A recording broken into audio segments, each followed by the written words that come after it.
Guten Tag aus Karlsruhe. Today we will talk about one of the powerful forces of nature and how you can use it to your advantage.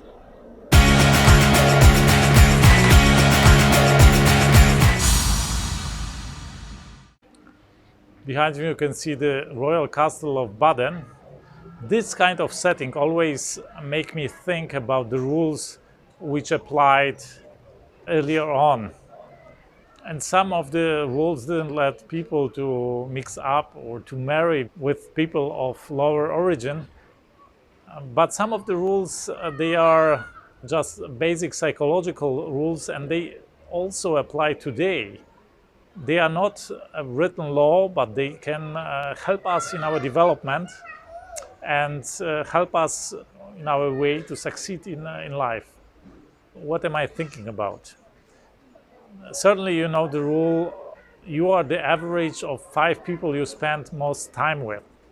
And maybe in your childhood, you were sometimes prohibited from meeting or dealing with so-called bad company, with people who were taking drugs, who were smoking, were maybe drinking, were overusing some substances. And certainly you were angry about that. But there is something about that, because you always become who you hang with. So if you are surrounded by people who overuse some substances, it is like a norm in that community, then there is this basic force, basic psychological forms of group pressure, which makes you just sooner or later do what they do, because it's normal. It's nothing outrageous, it's nothing wrong or unusual for you, it's just the norm in that group. So you just do that, independently of if it is good or bad for you. And usually these rules, they are used to keep people from doing something, but they can be also used by us to improve our lives, to progress in our lives. A very clever and very effortless method is just to surround yourself with people you would like to become. Let's say you would like to become a great singer. So you surround yourself with great singers, and they thinking, the mentality, their skills, they will rub off on you, right? Their habits maybe. Now I tell you an example. Several years ago, I wanted to approach my first ultramarathon, 100 kilometers through the Sahara Desert. A huge, enormous undertaking. Until then, I have, like 3 years before that, I have run just one single marathon and have prepared for 3 months for that marathon. And before that, I haven't been running at all, and between that also. So this one single marathon was probably my greatest sportive achievement until then. And keep in mind the difference between a marathon and an ultramarathon. A marathon is 42 kilometers, 26 miles. This is what most of the people consider to be the maximum of human capabilities. And ultramarathon is everything above that, like 50 kilometers, 100 kilometers and more. There is no upper limit. What ultrarunners were doing, it was absolutely unimaginable, inconceivable for me. So what did I do? I just went to this first ultra marathon in the Sahara Desert, 100 kilometers of Sahara. And guess what? I was surrounded by people who just did it. Until then, I just knew one person who did it, right? And I read about him in a newspaper, and I met him once or twice. And then I went to this event, and I was surrounded by people for whom it was just normal to run ultramarathons. My experience was just one marathon. And there was no way to talk about it to them, because it was just not a topic, right? In order to be able to participate in a conversation, I needed to do what they did.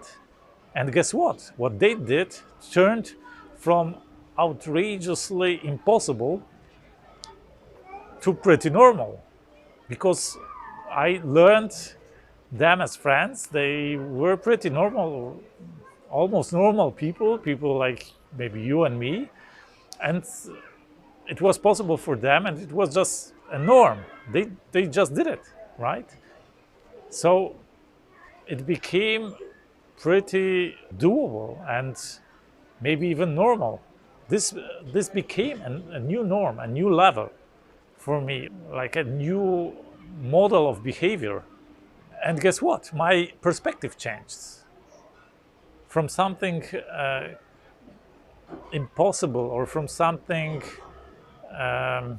unimaginable.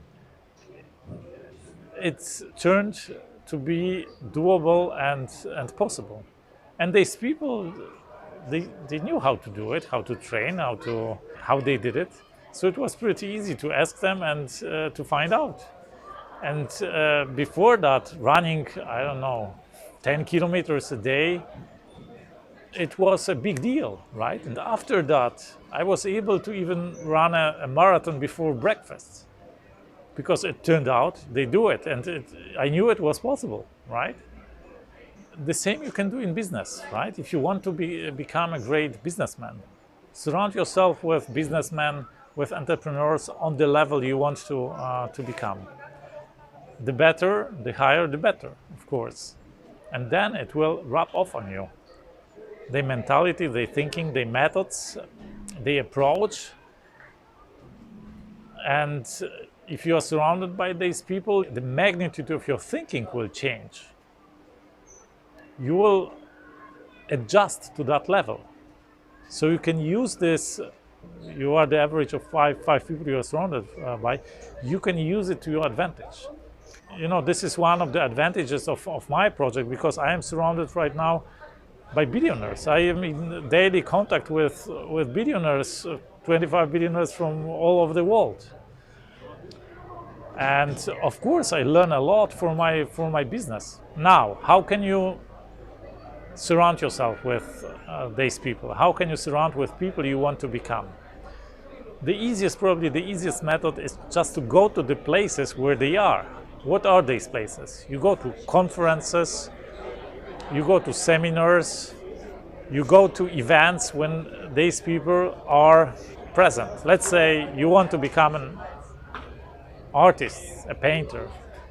Go to galleries, go to workshops with painters, meet maybe to, I don't know, to cafes or to some, I don't know, conversation groups or something, right? Just get access to that community and talk to them. Another very effective and intense method is to participate or to form masterminds. A mastermind is a group of informal group of people who meet in person or talk over phone or maybe Skype regularly, advise each other and exchange ideas. And you can use it in every aspect of life, and you can use it also in business. Like I have a mastermind with friends for over 3 years already, and we made a major progress. And you can use that institution of mastermind also for yourself. You can form a mastermind, or you can participate in some other people mastermind. And I would encourage you in the comments to get in groups of to get together, to form masterminds and to develop each other. Because, you know, in masterminds, you form masterminds with people who have slightly different set of skills, who have slightly different perspective, but maybe you have the same goals. Let's say in business, you know, to come to that or that level of business, right? Or revenue or whatever, right? Or net worth. So in a mastermind, you complement each other's qualities, each other's experiences, each other's skills. And then together you are able to progress much faster. The third thing, if you are completely isolated and you don't know anybody, you don't know where to start, whatever, you can always read books of people who you want to become, people who are like the person you want to become. But don't read biographies about these people. Read biographies by these people or other books written by these people. Why? Because then you you see how they think, and it is important to pick up the thinking, the way they think, the mentality and their perspective, and then you are able, it rubs off on you.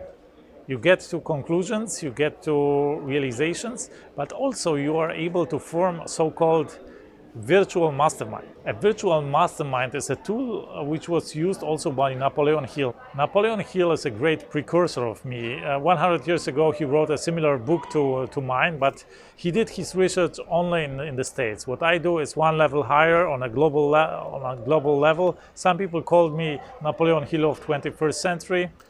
So what he did was he read a lot about these great historic personalities like Abraham Lincoln, like Benjamin Franklin, and he knew also, because he researched them, the people who lived in the same period as he did, like Henry Ford, like Rockefeller, and then he imagined sitting at the table with these personalities, with Lincoln, with Franklin, with Rockefeller, with Henry Ford, and then when he had an issue, a problem, he imagined what would they think about that, what would they say about that, what would Henry Ford say to that, right? And he was trying to look at the problem, at the issue from their perspective, and knowing how they were thinking, what were their experience, what were their lives and mentalities, how would they react, what advice would they give him, what would they say. And this helped him to get a new perspective, to get a hook, or get a way to approach this or other problem.